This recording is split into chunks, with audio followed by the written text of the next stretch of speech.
अस्सलाम वालेकुम दोस्तों, मैं हूं सलीम मलिक और आप देख रहे हैं एस मलिक व्यूज़। नमस्ते, सत श्री अकाल। कैसे हैं आप लोग? हाजिर हैं एक और नई वीडियो के साथ। और आज की वीडियो का टाइटल है how much powerful India in 2020, economy, military, science, technology और इंडस्ट्री, सारे डिपार्टमेंट्स। तो इंडिया ने कितनी ज़्यादा तरक्की की 1947 से लेके और अब 2020 में इंडिया कितना ज़्यादा पावरफुल है। इस वीडियो को देखने से पहले आप हमारे चैनल को लाइक करें, सब्सक्राइब करें और दोस्तों के साथ शेयर करना मत भूलें। तो चलते हैं, देखते हैं वीडियो। नमस्कार दोस्तों, स्वागत करते हैं आपका चार्जिंग पॉइंट हिंदी में। दोस्तों, आज के इस वीडियो में हम जानेंगे कि 1947 के बाद से अब तक भारत कितना पावरफुल देश बना है डिफरेंट पैरामीटर्स के थ्रू, जैसे कि economy, military, science and technology, industry, railway, tourism, education और भी बहुत कुछ। तो जुड़े रहिए आप इस वीडियो के साथ। दुनिया की पांचवी सबसे बड़ी अर्थव्यवस्था भारत की है। 2019 में भारत में इकोनॉमी स्लोडाउन देखने को मिला। उसके बावजूद भारत ने अपनी फिफ्थ पोजीशन बरकरार रखी है। 2020 में भारत की नॉमिनल जीडीपी 3.2 ट्रिलियन डॉलर है। जीडीपी पीपीपी 11.3 ट्रिलियन डॉलर है। 2019-20 में भारत की जीडीपी ग्रोथ रेट 4.2% थी। आईएमएफ ने भारत की जीडीपी ग्रोथ रेट 2020-21 में 1.9% प्रिडिक्ट की है और 2021-22 में जीडीपी ग्रोथ रेट 7.4% प्रिडिक्ट की है। फ्यूचर में प्रिडिक्शन में चेंजेस हो सकते हैं।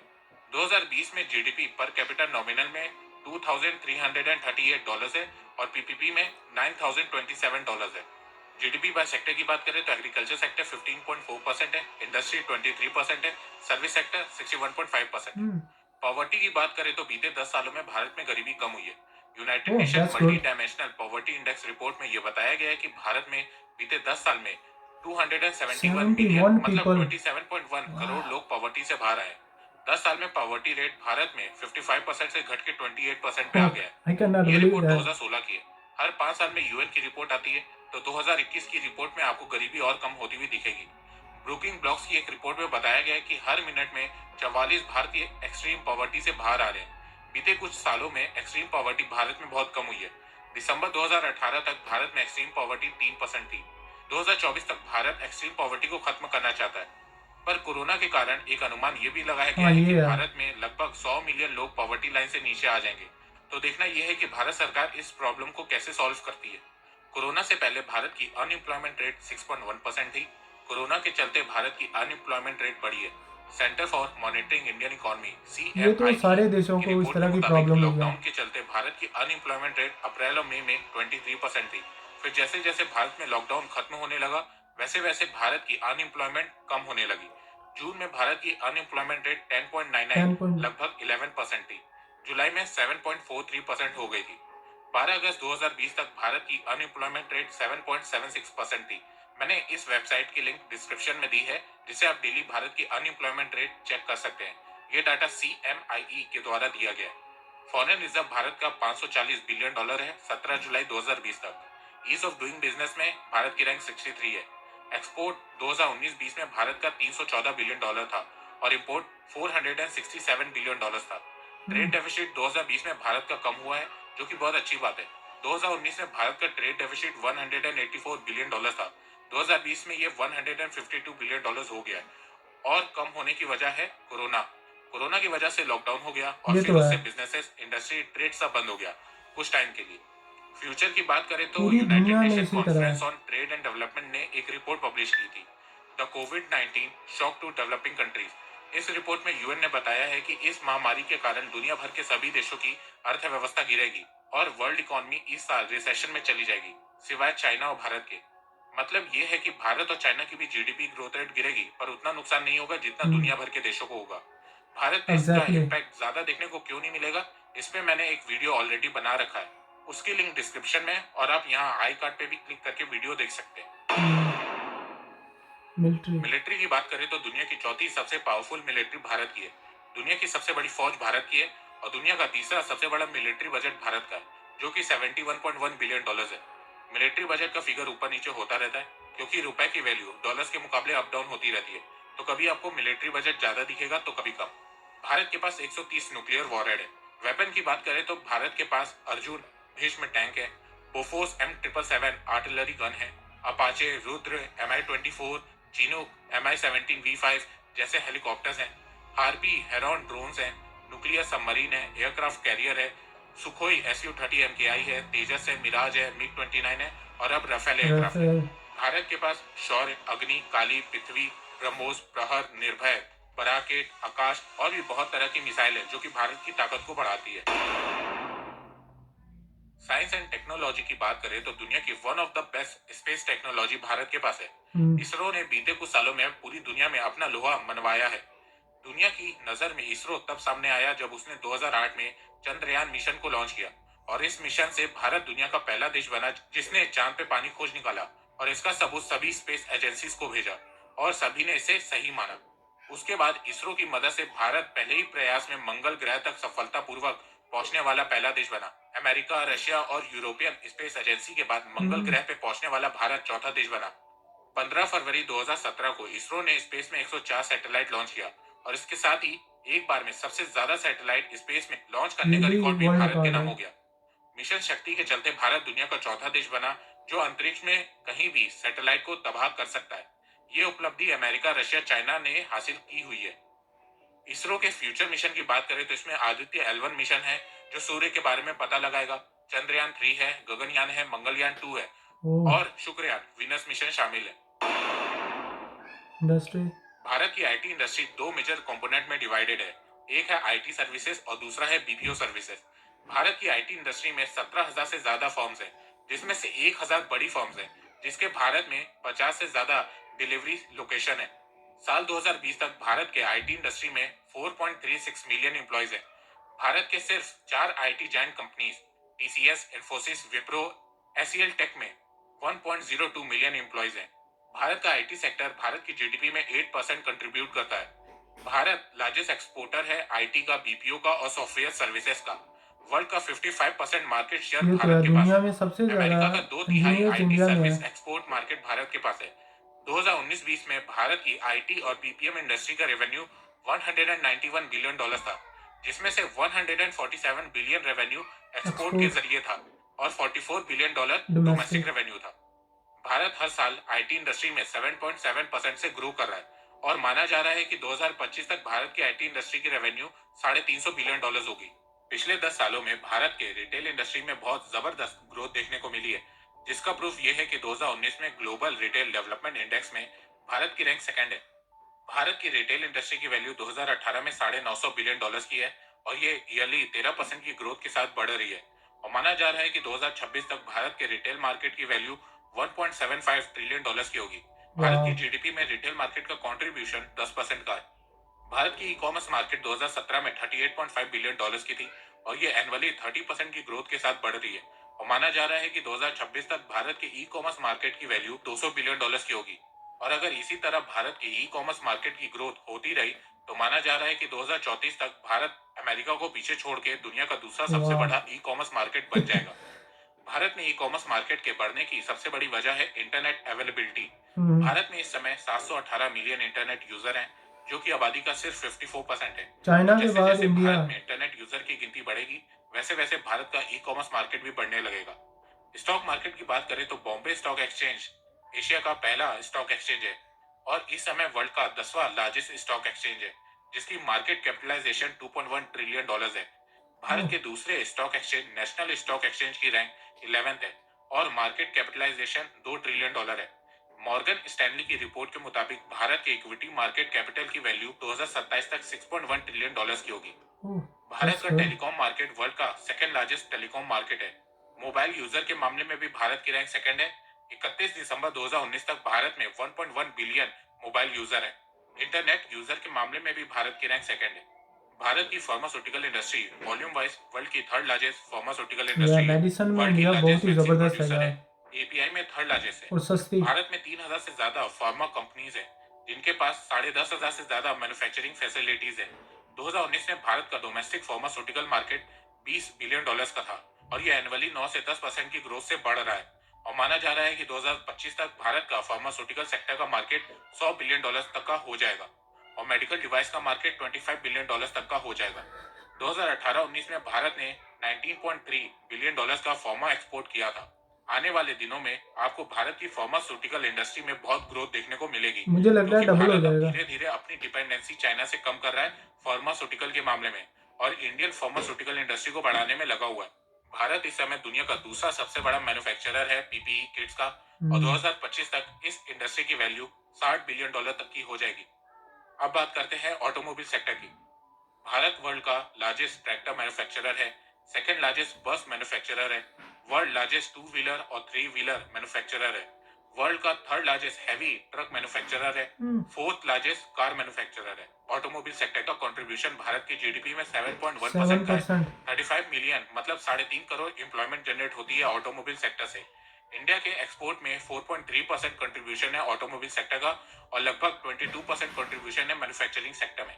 भारत के पास वर्ल्ड की largest broadcasting and distribution industry है। लगभग 900 सैटेलाइट टीवी चैनल्स हैं, 6000 मल्टी सिस्टम ऑपरेटर्स हैं, 7 डीटीएच ऑपरेटर्स हैं और कुछ आईपी टीवी सर्विस प्रोवाइडर भी हैं। भारत के पास न्यूज़पेपर एंड पीरियोडिकल्स को मिला के 1,18,239 रजिस्टर्ड पब्लिकेशन है, जो भारत को world largest newspaper circulation market बनाते हैं। इंडियन मीडिया की मार्केट 2020 तक $33.7 बिलियन तक की हो जाएगी और माना जा रहा है कि Indian media and entertainment industry की मार्केट 2021 तक $34.8 बिलियन तक की हो जाएगी। भारत की डिफेंस इंडस्ट्री की बात करें तो 2018-19 में भारत ने $1.5 बिलियन का डिफेंस एक्सपोर्ट किया था। भारत अब अपनी डिफेंस इंडस्ट्री पे भी फोकस कर रहा है। अगले 5 साल में भारत $130 बिलियन स्पेंड करेगा मिलिट्री मॉडर्नाइजेशन पे और भारत चाहता है कि इन पैसों से वो अपनी डिफेंस इंडस्ट्री को भी स्ट्रॉन्ग करे। इसीलिए भारत सरकार ने 101 डिफेंस इक्विपमेंट को बैन किया है, जिससे ये सारे इक्विपमेंट भारत में ही बन सके और भारत की डिफेंस इंडस्ट्री स्ट्रॉन्ग हो सके। रेलवे में इंडिया भारत में के पास बदलाव वर्ल्ड आया की फोर्थ लार्जेस्ट रेलवे सिस्टम है, जिसमें 12 लाख से ज्यादा लोग काम करते हैं। बीते एक साल 2018-19 में इंडियन रेलवे ने 8.4 बिलियन पैसेंजर को कैरी किया था। भारत में डेली 13,523 ट्रेनें चलती हैं, जो 7,321 स्टेशन से गुजरती है। भारत सरकार ने एक टारगेट सेट किया है कि 2023-24 तक वो देश की सभी रेलवे नेटवर्क को इलेक्ट्रीफाई करेंगे। टूरिज्म सेक्टर का कंट्रीब्यूशन भारत की जीडीपी में 9.2% का है। $240 बिलियन का रेवेन्यू जनरेट किया था भारत ने 2019 में और क्रिएट किया था 42.673 मिलियन जॉब्स। भारत की लिटरेसी रेट 74% है, मेल में 82.2% है, फीमेल में 69.5% है, पर यह डाटा 2011 का है। 2021 के डाटा में आपको भारत की लिटरेसी रेट और बढ़ती हुई नजर आएगी। एजुकेशन में भारत $57 बिलियन स्पेंड करता है और वहीं रिसर्च एंड डेवलपमेंट में भारत $15.4 बिलियन स्पेंड करता है। वर्ल्ड की टॉप 500 एजुकेशन इंस्टीट्यूट में भारत के 9 एजुकेशनल इंस्टीट्यूट हैं, पर 138 करोड़ से ज्यादा आबादी वाले देश में सिर्फ 9 वर्ल्ड इंस्टीट्यूट काफी नहीं होते। भारत को यहाँ पे बहुत फोकस करने की जरूरत है और भारत सरकार इस पे फोकस कर रही है। 34 साल बाद भारत के एजुकेशन पॉलिसीज में बेहतरीन चेंजेस किए गए हैं। एजुकेशन बजट को जीडीपी का 6% करने का फैसला भी लिया गया है। बस अब ये देखना है कि कितनी जल्दी ये पॉलिसीज इंप्लीमेंट होती हैं। इस दुनिया में कोई भी देश परफेक्ट नहीं होता है, सभी देशों में कोई ना कोई कमियां होती हैं। किसी देश में ज्यादा कमियां होती हैं तो किसी देश में कम। भारत में भी कमियां हैं और भारत अपनी कमियों को दूर करने में लगा हुआ है। सो गाइस, वीडियो देखी। इंडिया दुनिया की 5वीं बड़ी इकोनॉमी है और उसमें जो ग्रोथ रेट है इंडिया की वो बहुत ही ज़्यादा इंटरेस्टिंग थी, इसलिए कि 2022 तक इंडिया की जो ग्रोथ रेट है वो 7.4% हो जाएगी।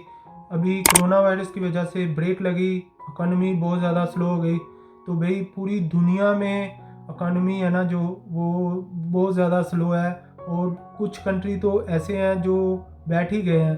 अनएम्प्लॉयमेंट रेट बहुत ही ज़्यादा। तो जैसा कि इन्होंने वीडियो में बताया, 2 कंट्री ऐसे हैं जिनको फ़र्क नहीं पड़ेगा, एक चाइना और एक इंडिया, क्योंकि ये बहुत ज़्यादा मजबूत इकोनॉमी है इनकी, तो इनको ज़्यादा फ़र्क नहीं पड़ेगा। तो आप लोगों को फ़िक्र नहीं करनी चाहिए। जो इंडिया ने 271 मिलियन पीपल जो पॉवर्टी से ऊपर लेके आए, तो ये बहुत बड़ी अचीवमेंट है। चाइना ने इस तरह से किया था पास्ट में, तो आप देखें चाइना कितनी बड़ी सुपर पावर बन के सामने आया। तो इससे यही लगता है कि जो इंडिया है, जिस तरह से इंडिया प्रोग्रेस कर रहा है, तो ये इमर्जिंग सुपर पावर की तरफ इंडिया एक कदम रखे हुए है। तो किसी भी वक्त इंडिया सुपर पावर बन सकता है, इसलिए कि इतने ज़्यादा लोगों को पॉवर्टी से ऊपर लेके आना, निकालना, ये कोई आसान काम नहीं है। पूरी इंसानी हिस्ट्री में चाइना ने ऐसा किया सक्सेसफुली, और आज देखें चाइना कितना ज़्यादा मजबूत है। तो उसके बाद इंडिया ने ये किया। अगर कोरोना वायरस ना आता तो ये और भी ज़्यादा हो जाता। और उसके बाद जो अनएम्प्लॉयमेंट है 20% से ज़्यादा हो गई अब इंडिया में, मगर ये भी कम हो जाएगी क्योंकि आपको पता है कि सारी दुनिया में इसी तरह है, जॉब्स नहीं है लोगों के पास। मैंने 8 माह से काम नहीं किया, आप अंदाज़ा करें। तो इंडिया को फ़िक्र नहीं करनी चाहिए आप लोगों को, क्योंकि आपकी इकॉनमी है ना जो, वो बहुत ज़्यादा मजबूत है। और उसके बाद जो आपकी मिलिट्री बहुत ही ज़बरदस्त, आपके पास तो इतने ज़्यादा हथियार हैं, 130 से ज़्यादा तो न्यूक्लियर आपके पास। और जो बजट है आपकी आर्मी का वो भी बहुत ही ज़्यादा है। तो इसके बाद जो एजुकेशन में इंडिया ने पॉलिसी की 34 ईयर के बाद ये एजुकेशन पॉलिसी लेके आए हैं नई, तो इसमें तो मैं बहुत ज़्यादा खुश हूँ, क्योंकि बहुत सारे लोग क्रिटिसाइज़ कर रहे हैं कि ये वाला सिस्टम नहीं होना चाहिए। तो मैं आपको बताता हूँ कि पूरी दुनिया में इस तरह का सिस्टम फॉलो किया जाता है कि आपको बेसिक्स सिखाए जाते हैं एजुकेशन में। हम क्या करते हैं हमारे कंट्रीज़ में, ऐसा है कि 4 साल का बच्चा होता है, उसका इतना बड़ा बैग, उसकी तो ग्रोथ ही नहीं होती। हम सिखाते कुछ नहीं है, किताबें उनको पढ़ने के लिए दे देते हैं, वो रट्टा लगाते हैं और हम समझते हैं कि हमारे बच्चे को इंग्लिश आ गई। ऐसा नहीं करते। आप नॉर्वेजियन कंट्रीज़ में देखें, 7 साल तक तो वो पूछते नहीं हैं, वो बेसिक सिखाते हैं। जापान में भी ऐसे ही है, आपको बोलना सिखाते हैं, रिस्पेक्ट करना सिखाते हैं, कैसे बात करनी है। तो इस तरह की चीज़ें लोग सिखाते हैं। तो हम लोग क्या करते हैं कि हमारा एजुकेशन ऐसा है कि प्राइवेट स्कूल्स हैं, वो इतनी ज़्यादा फीसेस लेते हैं और कुछ भी नहीं करते काम। तो उनको वो माफिया है वो नहीं होने देगा, ये वाला जो सिस्टम है ना उनको सूट नहीं करता। इसलिए कि अगर गवर्नमेंट के स्कूल में आपको एजुकेशन अच्छी मिलनी शुरू हो जाएगी तो प्राइवेट स्कूल्स में कौन जाएगा। मगर प्राइवेट स्कूल के जो माफियाज हैं वो नहीं चाहेंगे कि इस तरह का गवर्नमेंट सिस्टम लेके आए। बहुत ही ज़बरदस्त ये सिस्टम है एजुकेशन का। टूरिज़्म की बात करें तो इंडिया में नो डाउट बहुत ही ज़्यादा लोग आते हैं, ट्रैवल करते हैं सालाना, इस वजह से कि इंडिया की जो कुज़ीन है वो बहुत ज़्यादा फेमस है वर्ल्ड वाइड। और उसके बाद रिलीजियस टूरिज़्म इंडिया में बहुत ही कमाल का है। तो मैं यही कहूँगा कि हर तरह का टूरिज़्म इंडिया में पाया जाता है। अगर कोई भी कंट्री अमीर होना चाहता है तो वो टूरिज़्म की वजह से बहुत ज़्यादा पैसा कमाते हैं और इससे एक पॉजिटिव इमेज आता है। जितने ज़्यादा लोग आपके कंट्री में आएंगे उतना ही पॉजिटिव इमेज आपका दूसरे कंट्रीज़ को जाएगा। तो ये एक बहुत ही ज़बरदस्त किस्म की इंडस्ट्री है। तो इसमें तो इंडिया ने कमाल किया। उसके बाद साइंस, इसरो, क्या ज़बरदस्त उन्होंने अपना जो लोहा है पूरी दुनिया में मनवाया। और आप देखें चंद्रयान-1 जो 2008 में उन्होंने पानी डिटेक्ट किया चांद पर और पूरी दुनिया को उसके एविडेंस दिए और पूरी दुनिया ने माना कि वाकई चांद पर पानी है। इसके बाद फार्मास्यूटिकल कंपनीज़, इंडिया में जो मेडिसन है वो बहुत ही ज़्यादा सस्ती और ज़बरदस्त है। इंडिया बहुत सारी मेडिसन अपनी जो एक्सपोर्ट करता है और बहुत ज़्यादा फेमस है इंडिया। पाकिस्तान से बहुत सारे लोग इलाज के लिए इंडिया में आते हैं इसलिए कि बहुत ही ज़बरदस्त किस्म की ट्रीटमेंट और मेडिसन है इंडिया में। इसी तरह जो दुनिया का सेकंड कंट्री है इंडिया, जो पीपीई किट्स हैं जो कोविड-19 की वजह से हुआ, तो इंडिया ने इतना ज़्यादा एक्सपोर्ट करना शुरू किया। अमेरिका जैसा कंट्री है वो भी इंडिया से पीपीई किट्स ले रहे हैं। तो आप अंदाज़ा करें इंडिया में कितना ज़्यादा पोटेंशियल है। सो गाइस, ये थी हमारी आज की वीडियो। आपको हमारी वीडियो कैसी लगी? अगर आपको हमारी वीडियो अच्छी लगी तो आप हमारे चैनल को लाइक करें, सब्सक्राइब करें और दोस्तों के साथ शेयर करना मत भूलें। तो मिलते हैं नेक्स्ट वीडियो में। अल्लाह हाफिज़।